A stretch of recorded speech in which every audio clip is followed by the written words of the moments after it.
Most important question की series में question number 17 से आगे क्वेश्चन मैं करा रहा हूँ। इससे पहले की वीडियो मैं ऑलरेडी बना चुका, अगर आपने नहीं देखी तो उसका लिंक डिस्क्रिप्शन में मिल जाएगा या आपको हमारे इस वीडियो के प्लेलिस्ट पे मिल जाएगा, वहाँ से जाके आप उस वीडियो को जरूर देख लीजिए। और बढ़ते हैं आगे इंपॉर्टेंट क्वेश्चन की इस सीरीज में, और आगे यही क्वेश्चन आपको जहाँ तक 100% एग्जाम पेपर में देखने को मिलने वाला है, तो आपने क्या करना है, इन सभी क्वेश्चन को अच्छे से तैयार जरूर कर लेना है। ये वीडियो मैंने कई पार्ट्स में बनाई है ताकि वीडियो छोटी रहे और आप लोग इजीली क्या कर सकें, समझ पाएं, सारे क्वेश्चन को कर पाएं। तो क्वेश्चन नंबर 17 है, एक समान त्वरित गति हेतु ग्राफी विधि से गति के तीनों समीकरण व्युत्पन्न कीजिए। ठीक है, तो क्या करना है, ग्राफी विधि से गति के तीनों समीकरण आपने व्युत्पन्न करने हैं। ठीक है, तो नीचे मैंने ये समझा रखा है। ठीक है, इसको आपने कर लेना है। प्रथम नियम कैसे करना है, ठीक है, प्रथम नियम समीकरण के लिए ये है समीकरण कि कैसे निकाला। द्वितीय नियम के लिए आपको ये करना है, सामने पूरा सॉल्व करके दिखा रखा है। वीडियो को मैं शॉर्ट कर रहा हूँ ताकि कम समय में ज़्यादा से ज़्यादा क्वेश्चन कवर कर पाएँ। आपने वीडियो को पॉज करके एक एक क्वेश्चन को अच्छे से देख के समझ के सॉल्व कर लेना है। बाकी कोई क्वेश्चन समझ में नहीं आता, कोई न्यूमेरिकल समझ में नहीं आता, मुझे कमेंट कर देंगे तो मैं उसकी डिटेल वीडियो आपको अवेलेबल करा दूंगा। बाकी कुछ ही दिनों में हमारी क्लासेस चालू होने वाली है कोर्स फर्स्ट ईयर की दोबारा से, तो उन क्लासेस को ज्वाइन कर सकते हैं आप, और उन क्लासेस में आप अपने डाउट्स क्लियर करके अपना अच्छे से कोर्स कंप्लीट कर सकते हैं। ठीक है, उसके बारे में डिटेल जल्दी हम बताएंगे। तो अभी देख लेते हैं क्वेश्चन। तृतीय समीकरण क्या है, वेग स्थिति संबंध जो है इसको आपने देख लेना है। ठीक है, इसका क्वेश्चन नंबर 18 है, घर्षण से क्या हानियां हैं, घर्षण कम करने की विधियों का वर्णन कीजिए। घर्षण से क्या क्या हानि होती है, और मतलब घर्षण को कम करने की कौन सी विधियां हमें अपनानी चाहिए, अपनाते हैं हम लोग नॉर्मली। ठीक है, तो ये हानियां क्या है और घर्षण कम करने के लिए विधियां। ठीक है, तो ये आपने अच्छे तैयार कर लेना है। इसके अगला क्वेश्चन है, संवेग संरक्षण का सिद्धांत लिखिए। इस सिद्धांत के आधार पर न्यूटन की गति के तृतीय नियम को प्राप्त कीजिए। ठीक है, तो इसी आधार पर क्या है ना, न्यूटन की गति का तीसरा नियम जो है उसको क्या करना है, हमने बनाना है, प्राप्त करना है। ठीक है, तो संवेग संरक्षण का नियम नीचे दिया है, इसको आपने पढ़ लेना। तृतीय नियम की व्युत्पत्ति इससे कैसे होती है ये नीचे दिखा रखा हमने, सारा इसको आपने एक एक करके कर लेना है। ठीक है, इसके अलावा दर्शाइए कि मुक्त रूप से गिरता हुआ पिंड यांत्रिक ऊर्जा के संरक्षण के नियम की पुष्टि करता है। ठीक है, यांत्रिक ऊर्जा के संरक्षण की पुष्टि करता है। सारे क्वेश्चन आपने यहाँ से देख लेना है, ये दिया हुआ है। ठीक है, इसको भी आपने हल कर लेना। ओपन है बिंदु, दूसरा है बिंदु बी पर ए से एक्स दूरी गिरने के बाद ऊंचाई क्या हो जाएगी, एक्स माइनस एच है, उसके इस पे करना है। उसके बाद सी, बिंदु सी पर पृथ्वी तल पर टकराने से ठीक पहले ऊंचाई 0, पिंड एच द्वारा तय की दूरी, ये आपको समीकरण कर लेना है। ठीक है, इसके बाद अगला क्वेश्चन है, किसी निकाय पर 3 बल F1 F2 और F3 दिए हुए हैं। ठीक है, ये F1 है, फिर F2 है और F3 दिया गया है। ठीक है, यहाँ तक तो ये F2 है। निकाय को ये दिया है 2i j और 3k।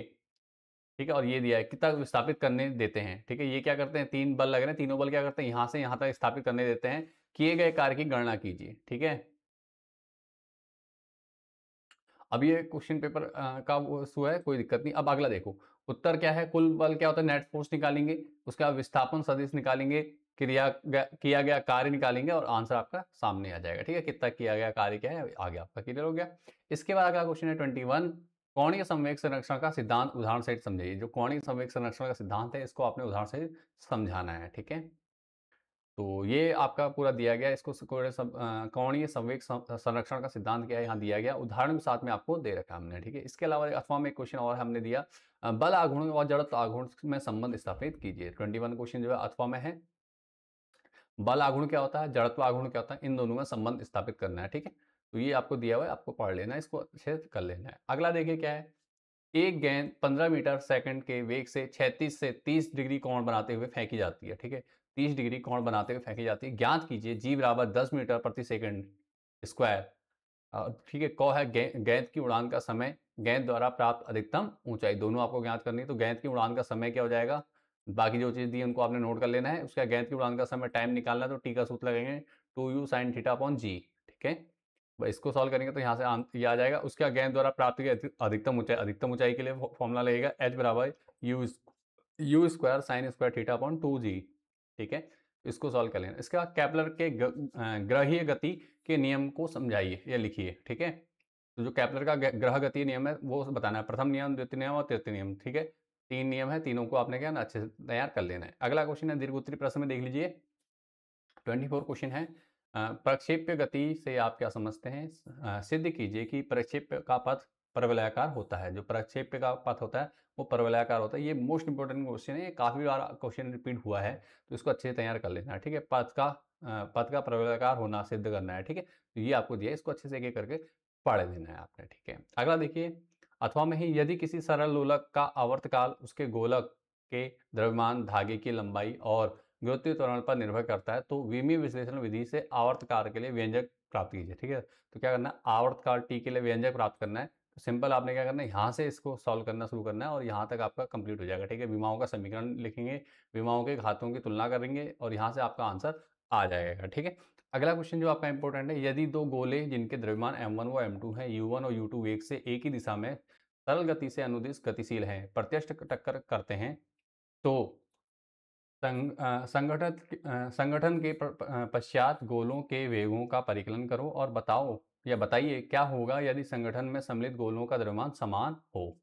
ठीक है, अगर द्रव्यमान समान हो तो क्या होगा ये बताना है आपको। ठीक है, संवेग संरक्षण का नियम का प्रयोग करेंगे, गतिज ऊर्जा के संरक्षण का नियम प्रयोग करेंगे, टक्कर के पश्चात वेग क्या हो जाएगा बताना है। विशेष स्थिति यदि द्रव्यमान समान होंगे तो क्या करना है आपने, देख लीजिए, निष्कर्ष आपका यहाँ से निकल जाएगा। ठीक है, इसका क्वेश्चन नंबर 25 देख लीजिए अगला। 50 किलोग्राम द्रव्यमान का व्यक्ति एक 15 किलोग्राम द्रव्यमान की वस्तु को अपने सर पे उठाता है।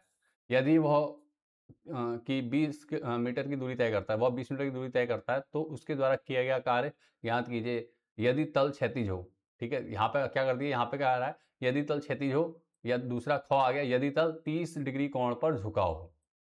ठीक है, यदि कहते हैं तल 30 डिग्री के कोण पर झुका हो, तो दोनों कंडीशन में आपको करना है। जी का मान भी आपको दे रखा है, 10 मीटर पर सेकंड स्क्वायर करना है यूज़। तो ठीक है, यहाँ से आपने क्या करना है, इसको क्वेश्चन को देख लेना है और इसको पूरा कर लेना। अगर यदि तल क्षैतिज हो तो इस प्रकार से करना है, यदि तल 30 अंश के कोण पर झुका हो तो इस प्रकार आपने यूज़ करना है। ठीक है, यहाँ पे साइन थीटा का मान कितना ले रहे हो आप, 0, यहाँ पे कॉस थीटा 0 हो जाएगा और यहाँ पे आपका साइन थीटा का प्रयोग करेंगे क्योंकि, और ये क्या हो जाएगा, 0 थीटा 30 सेंटीमीटर, साइन 30 की वैल्यू पुट करोगे। ठीक है, इतना काम आपने करना है यहाँ पे। इसका क्वेश्चन नंबर 26 है, निम्नलिखित अनुच्छेद को पढ़िए तथा इसके नीचे दिए गए प्रश्नों के उत्तर दीजिए। जड़त्व आघूर्ण की परिभाषा क्या है उसको बताना है। ठीक है, जड़त्व आघूर्ण की परिभाषा बतानी है, उसका जड़त्व व जड़त्व आघूर्ण में एक अंतर बताइए। जड़त्व क्या होता है, जड़त्व आघूर्ण क्या होता है, इसके बारे में आपको एक अंतर बताना है। तो यहाँ दिया हुआ है, इसको आपने पढ़ लेना है। ठीक है, जड़त्व आघूर्ण का विमीय सूत्र भी पूछा गया है, तो विमीय सूत्र यहाँ दिया हुआ है, आपने इसको अच्छे तैयार कर लेना है।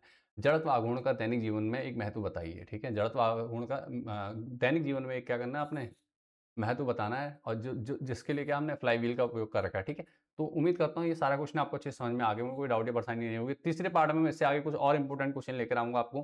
तो ये दोनों वीडियो आपने देख ली है, नहीं देखी है दूसरी वीडियो, पहला पार्ट नहीं देखा है तो उसे देख लीजिए। और मिलते हैं नेक्स्ट वीडियो में। Thanks for watching this video. Video को पसंद आई, वीडियो को लाइक करके कमेंट कर दो। कोई डाउट है कि कोई क्वेश्चन पूछना है तो मुझे कमेंट करके पूछ सकते हैं आप, और मैं हर बच्चे का कमेंट का रिप्लाई करता हूँ डेली।